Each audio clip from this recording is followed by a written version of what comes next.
महाराष्ट्राचा सह्याद्री आणि सह्याद्री कधी दिल्ली पुढे झुकत नाही हे वेळोवेळी साहेबांनी दाखवून दिलं. ते माननीय खासदार शरदचंद्रजी पवार साहेब आपण आम्हाला मार्गदर्शन करावं.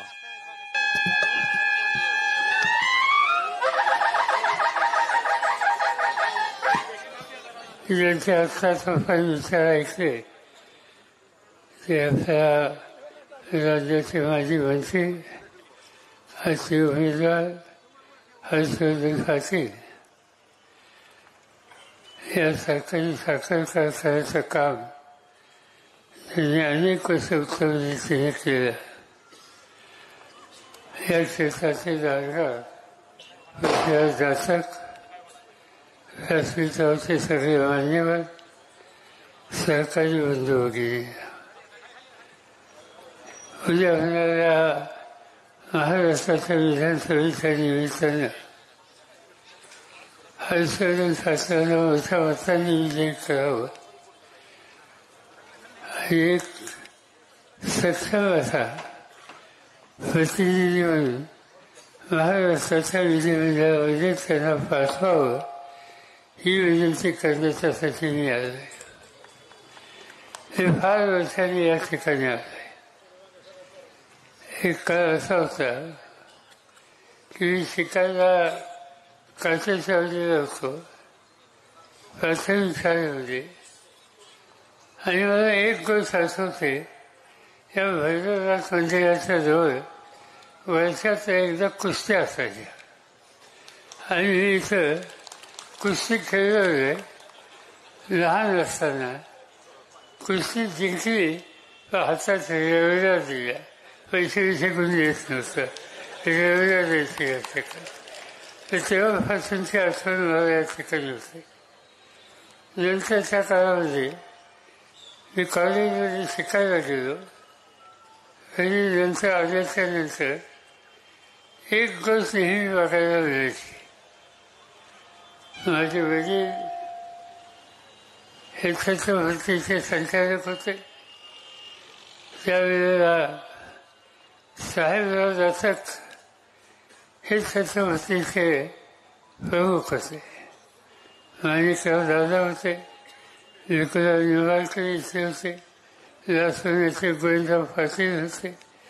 हे सगळे लोकांची मला आठवण यासाठी होते की कारखाना झाला नव्हता, कारखान्याची उभारणी सुरू झाली होती आणि सगळी मंडळी एका जीवपणे स्वतःच्या दर्शना घेऊन कारखान्याचं साहित्य द्यायची, दिवसभर इथे वेळ घालवायची आणि कारखान्याचे फैलेल ते काम करण्याच्या उद्देशाचा प्रयत्न करायचे. आणि त्या प्रयत्नातही कारखानदारी उभी राहिली. आणि त्याचं वैशिष्ट्य हे होतं की महाराष्ट्रामध्ये सगळ्यात काटकसरीने उत्तम चाललेला कारखाना कोणता तर तो छत्रपती अशी चर्चा सगळी करायची. कधी कधी लोक चेष्टेनं सांगायचे की यांचं गेस्ट हाऊससुद्धा कधी चालत नाही, इथं कुणाचे चहापाणी सुद्धा करत नाही, पण फळी वाचत होता, अतिशय चिकाटीनं कारखाना चालवता. हे या कारखान्याचं वैशिष्ट्य होतं. साहेबराव होते, माणिकराव होते, नंतरच्या काळात पृथ्वीराज होते. म्हणजे काही काळ माझे वडील बंधू हयात साहेब, अप्पासाहेब पवार होते. या सगळ्या लोकांनी शेतकऱ्याचं हित एवढं एकच सूत्र मनात ठेवलं आणि त्या पद्धतीची कारखानदारी ही चाललेली असते. अलीकडे जे काय ऐकलं ते भयंकर आहे. छत्रपतीच्या बद्दल असं कधी ऐकायचं आम्हाला सवयच नाही. अलीकडच्या काळामध्ये या कारखान्याचं चित्र बिघडलं. पुणे जिल्ह्याचे कारखाने आहेत त्याच्यात सगळ्यात खाली गेलेला कारखाना म्हणून छत्रपतीचं नाव घेतलं जातं. आज मालेगाव कारखाना आहे, सोमेश्वर कारखाना आहे, आपला कारखाना आहे. तुम्ही भावाची चर्चा जर केली तर माझी खात्री आहे, मला असं नक्की माहीत नाही, पण बहुतेक सोमेश्वर मालेगाव यापेक्षा 100 रुपये तरी तुम्हाला कमी मिळत असतील. किती मिळतात? किती?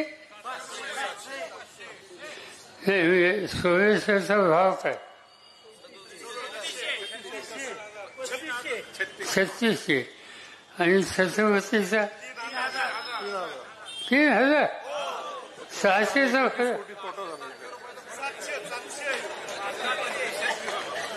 खुशीला सांगतायत की एवढं करून किती कोटी होता 29 कोटी होत आहे.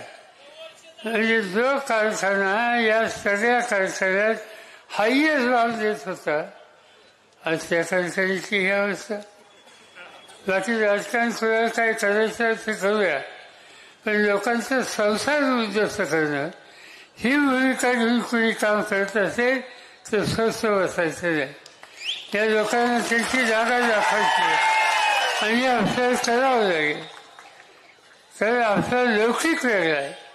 तुमची माझी सगळ्यांची बदनामी याच्यामध्ये नक्की होत असेल आणि म्हणून या कामामध्ये आपलं लक्ष देण्याचं गत्यंतर नाही. आज आपण महाराष्ट्राच्या विधानसभेच्या निवडणुकीला आलो. मला चित्र दिसतंय महाराष्ट्राच्या सगळ्या जिल्ह्यात मी गेलो, जवळपास ठिकठिकाणी लोकांशी बोलतोय. प्रचंड संख्येने लोकांची उपस्थिती आणि लोक एकच सांगतात काही करा, परिवर्तन करा, राज्याचा चेहरा बदला. यशवंतराव चव्हाणांच्या सारख्या नेत्याच्या नेतृत्वाखाली वसंतदादांच्या सारख्या सहकारी चळवळीला शक्ती देणाऱ्या नेत्याच्या नेतृत्वाखाली हे राज्य पुढे गेलं.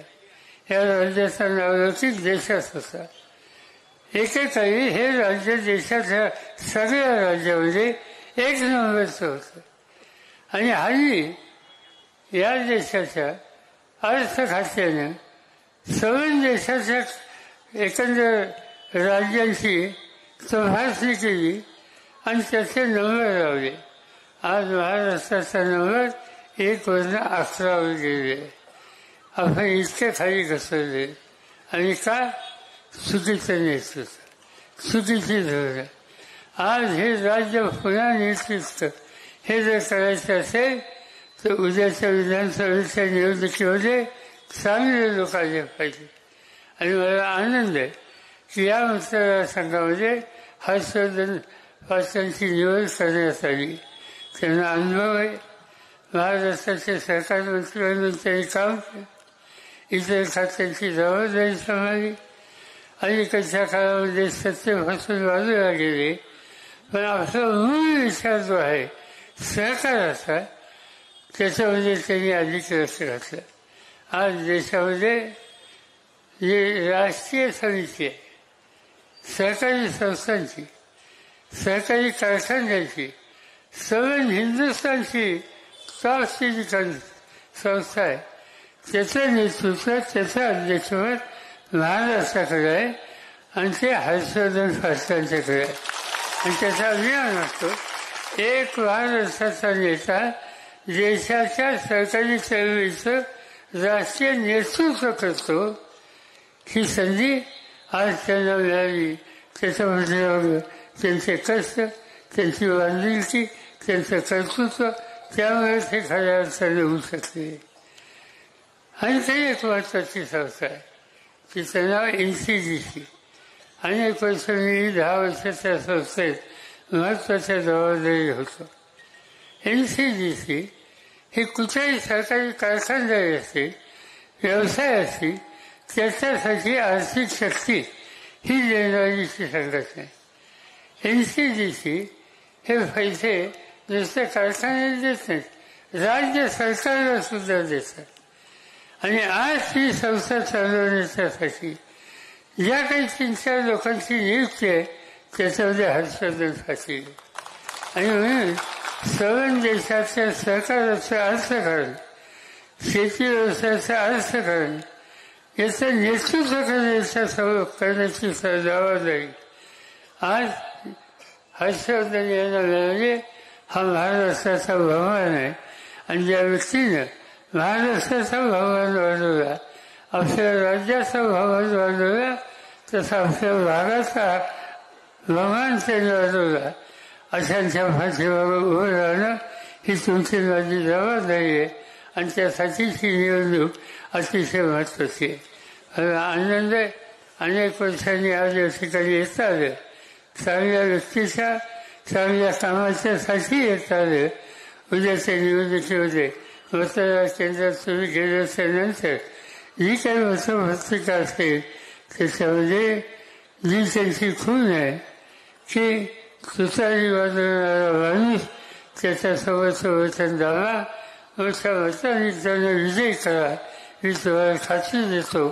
महाराष्ट्रात आम्ही फिरतोय ठिकठिकाणी हीच भावना लोकांच्याच आहे की जर उद्या कायम झाली तर महाराष्ट्राचं परिवर्तनाचं स्वप्न आपण नेहमी पूर्ण करू आणि पुन्हा एकदा महाराष्ट्राला गौरवाचे दिवस येतील याची काळजी घेऊ.